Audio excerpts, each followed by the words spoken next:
After inheriting my father's assets, I've cut financial support to my family now.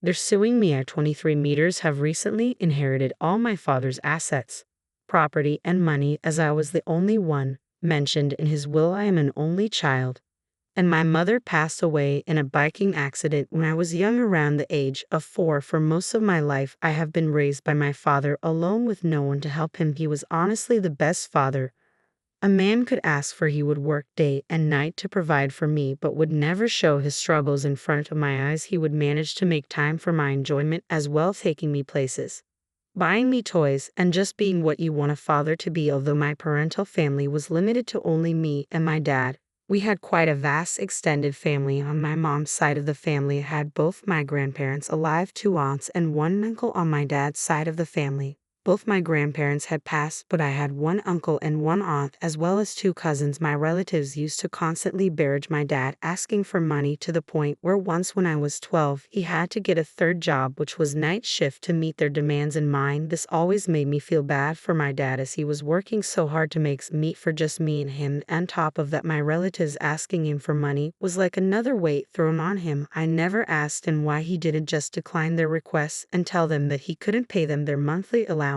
but I assume it was because he felt it as an obligation of his. My mom's side of the family actually used to ask for more money than my dad's side. My dad felt that after my mom's passing, the responsibility to look after her parents was now his duty, which is why I assume he was so determined to meet their requests. I loved my dad, and I understood why he wanted to help out our extended family so much, but seeing the stress they caused and made me grow a kind of resentment towards them. It was especially strong when I was a child. After years of hard work, my dad had finally gotten a good enough job that paid him well and required less work. He was able to take a break and start actually saving money instead of living from paycheck to paycheck. So when I recently got the news that my dad had passed away on the way back from work in a truck-related accident, I felt depressed. My dad was the only proper family I had, and his passing meant that I was left alone for the first time in my life. I live alone by myself in a university dorm, so I didn't really have anyone except a few close friends of mine to share the news with. They tried comforting me as much as they could, but it didn't really fix anything. I fell into a 2-month-long depression, knowing that I had no one to go home to during summer breaks took a large toll on me. I attended my father's funeral, where some of his friends attended, and a few family members, mainly just my aunts and uncles, not my cousins. They tried doing what they could to tell me it'll all be all right and that I can come to them anytime I want, but it didn't change the fact that it was those same people that had caused my father so much difficulty in his life. The recently I had for my family didn't really fade over time, as I didn't give much effort to try to make things up with them. I didn't actually tell them that the reason I was so distant and resentful was because of what they did to my father, so they just assumed it was because I was grieving. When it came time for the lawyer to read out my father's will, they informed me that he had left all his assets, properties, and money to me, and only me. He gave his brother and sister some old memorabilia to remember him by, things like items and family heirlooms. I was surprised that he didn't give my relatives anything else like money or assets, but it made sense as I was his only child, and my relatives didn't mean as much to him as I did. I'd be lying if I didn't say that my relatives, especially my aunt and uncle, were a bit disappointed that my father didn't leave them any money or assets, but they understood the reasoning and didn't make a big deal out of it from my inheritance. I also received access to his bank accounts, as well as the passwords to anything else he had that contained money to be withdrawn. When I started looking through the bank accounts, I noticed that his bank accounts were still set up to transfer my relatives money monthly. It was about $200 monthly being transferred to my cousins and $300 being transferred to my grandparents on my mom's side. In total, it was $600 a month being transferred to my cousins, grandparents, and a few other people here and there. At the time, I assumed that as my father had passed and his money was now my property, that I have the right to stop the transactions and support my relatives from his accounts, as it wasn't my responsibility to send them support. The real problems begin here after stopping the transactions. So a month passed with no issues or complaints from my relatives. I continued with my university, and everything was going well. However, it was after the month ended and the next month began that issues started. My relatives noticed that they didn't get any transfer of money in their bank accounts on the 2nd of the month, and they immediately called me to ask me about it. I don't remember specifically what I said in the call, but they asked me about why they didn't receive any money, and I was a bit confused and then realized that they were talking about the monthly bank transfers. I told them that I canceled them as it was now my money and I didn't have any obligation to send them anything. I remember them getting really upset and mad about this, saying stuff like, "Your father was sending us this money as a promise and now you can't just stop sending it," and stuff like, "We need this money and it's unfair how you're canceling it overall." The gist is that they were really upset about this, but at that moment in time, I really don't care enough about my relatives to work anything out with them. So I told them frankly that it was now my money, my assets, and my choice whether I wanted to send them money, and I choose not to, and I ended the call. They were spamming my phone, calling me a cheat, and some really bad words, but I just blocked their accounts on WhatsApp and went on with my week. The rest of that week went pretty well. I didn't see myself as a bad guy as it was my choice to send them support, and I chose not to. I also very clearly remembered how they had put my dad into so much stress when he was working paycheck to paycheck, so I definitely wasn't of them in any way. The real surprise came when one of my cousins actually visited me in my dorm to talk to me. It was very unexpected and abrupt, but I still had him over. He wasn't immediately clear on why he was over at first, but I had my suspicions it was because of the money issue. Those suspicions were right in the end, because once he had buttered me up and everything he asked me about the money, I told him clearly that it was my money and that it is not my duty to continue my father's funding. He was arguing that because it was still my father's money that I inherited, that I was still required to let the month's $600 through. I got overly mad at him because of this and told him that he didn't even show up to my father's funeral, yet he was standing there demanding his money. If that resentment for my relatives had been getting any weaker, I can guarantee that it relit in that moment at full flame. I kicked my cousin out of my dorm and told him that if he came here again, I'd get a restraining order against him over harassment. He also told me that he'd be taking this to court with his sister and other relatives,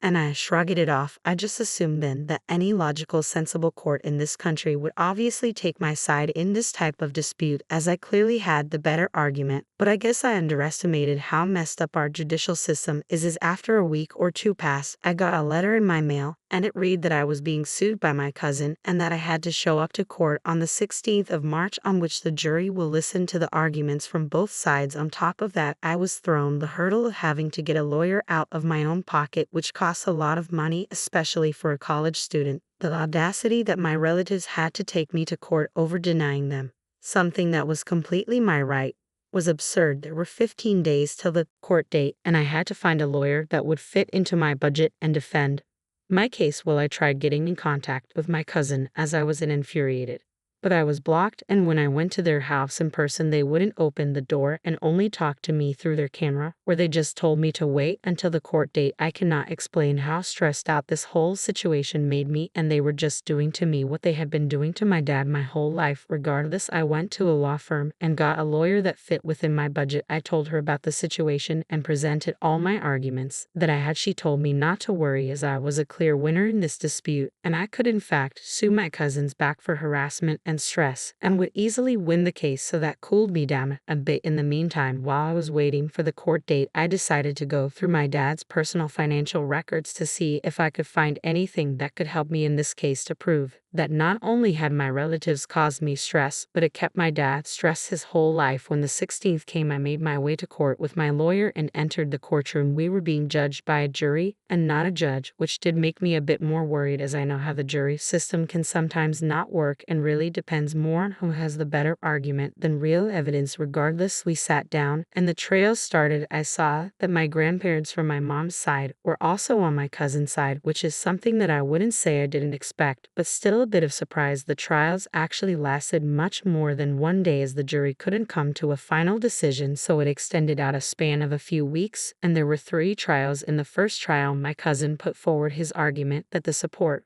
money that was sent by my father to him was a promise by him, and that I didn't have the right to just take it away. They said that my father promised them the money until they could get back on their feet, which honestly at that point seemed like it would never happen. My lawyer and I put forward our argument, pleading that the money being passed down by will legally made it my property, so it is ultimately my choice whether I wanted to continue payments to anyone or not. The first trial went back and forth like this for a while, until the jury finally came to the decision that this case could not be concluded in one trial and told us to ready up our arguments for the second trial. I was admittedly really annoyed because a case like this almost never exceeds one trial length, and it seemed like a pretty obvious and easy answer as to who was in the right and wrong. But that's the problem we have with juries over a single well-educated judge on law. Fast forward a week and the second trial came up. It was once again the same setting and arguments. In this trial, my cousins argued that as it was my father's ultimate decision to send the money, it would have to stay like that under his will even after me gaining the inheritance of that money. They were arguing that I had gained the right to access and withdraw from his bank accounts, but not to change or alter any preceding payments being paid out to me. This sounded like total bogus, but by the expressions on the jury candidate faces, it didn't seem like they shared the same opinion. The trial came to a conclusion pretty quickly, with my lawyer giving the counterargument to my cousin's point and presenting basically the same stuff we put forward last time, just with more emphasis. The jury couldn't come to a conclusion again, so they set the date for another trial in a week. Once again, the third trial was pretty much the same series of events, with another bogus argument for my cousin and us countering it and presenting our argument. The third trial, however, ended but being the last, as the jury decided that there would be no further trials, and that we should come back the next day to hear the jury's final decision on this topic. So right now, I've just gotten back from the third trial, and I'm writing this just to share this and understand if I'm in the right or wrong. Thanks for reading this far, and I'll keep you guys updated when I hear the final decision tomorrow. Update 1. Hi, everyone. Sorry for the wait. I know I said I'd update it within a day, but I had some issues to deal with, so that's why it took longer. Also, thank you for everyone's kind words and support. I'm trying my best to get through this well. So basically, the next day I went back to court to hear the final consensus from the jury about the dispute. The jury ended up taking the side of my cousin and said that I should continue paying the amount that was being paid previously to my relatives from my dad's account monthly. I tried bringing up how this was the stupidest decision ever to the jury, but my lawyer AITA advised me not to agitate the situation further. The jury did, however, say that I was only required to pay the amount for the next 4 months, after which I'm allowed to stop.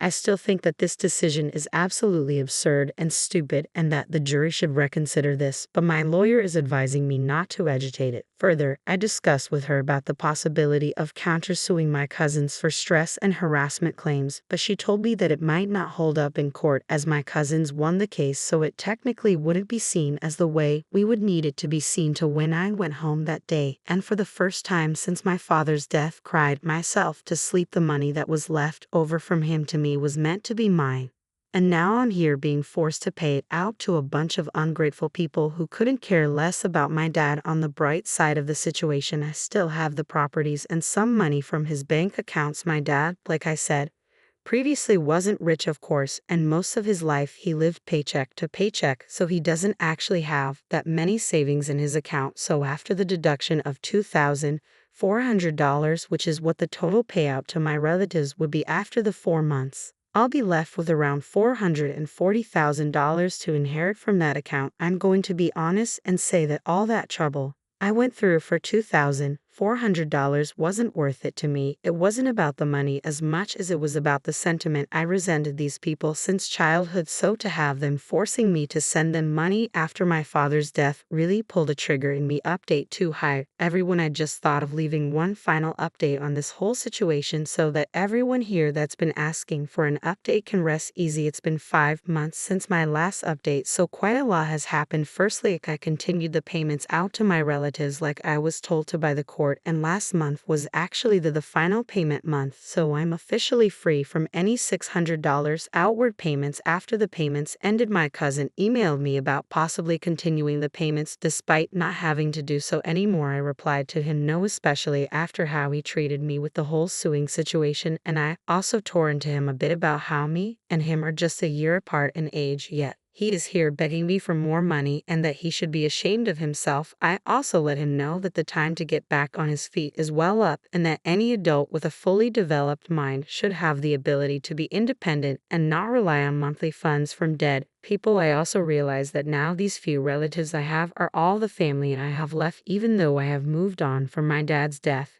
and learned to make peace with it. I still feel like I should try holding my leftover family a bit closer to me, so although I'm not fully ready to reunite and make best friends with my cousins yet, I did try to resolve the issues between me and my aunt and uncles, and especially my grandparents. My uncles and aunts aren't that much involved in the court case and didn't really beg me to continue the payments like my cousins did, but they were rather like a byproduct of the case resolution. With them getting paid, I called them all to my father's old house, which I inherited now, and I told them that any issues and arguments we had were now in the past and that I'm ready to move forward if they are. Thankfully, they did agree, and we all forgive each other and had a good time. After that, I went to visit my father's grave and just sat there for a while. Occasionally, I visit his grave to just talk to him as if he was really there to listen. It helps me distress and makes me feel better inside, along with making good terms with my aunt and uncles. I visited my grandparents' house as well. I was very young when my mom died, so I didn't know her very well, but I do know that she cared and loved her parents very much, so it felt like my duty to make ends meet with them. I'm pretty sure it's the same reason why my dad would care about them so much too, because they meant a lot to my mom. My grandparents were against me in a court case, but I had a long think about it and I realized that I was in fact in the wrong when I was taking away their monthly payments. They are very old and need some funding from somewhere so they can continue to eat and pay their rent, so I understand why they were sitting against me in court. As a resolution, I apologized to them about the whole situation and the stress it could have caused them. I also offered to send them money monthly so they can pay their rent and bills and afford food. It will come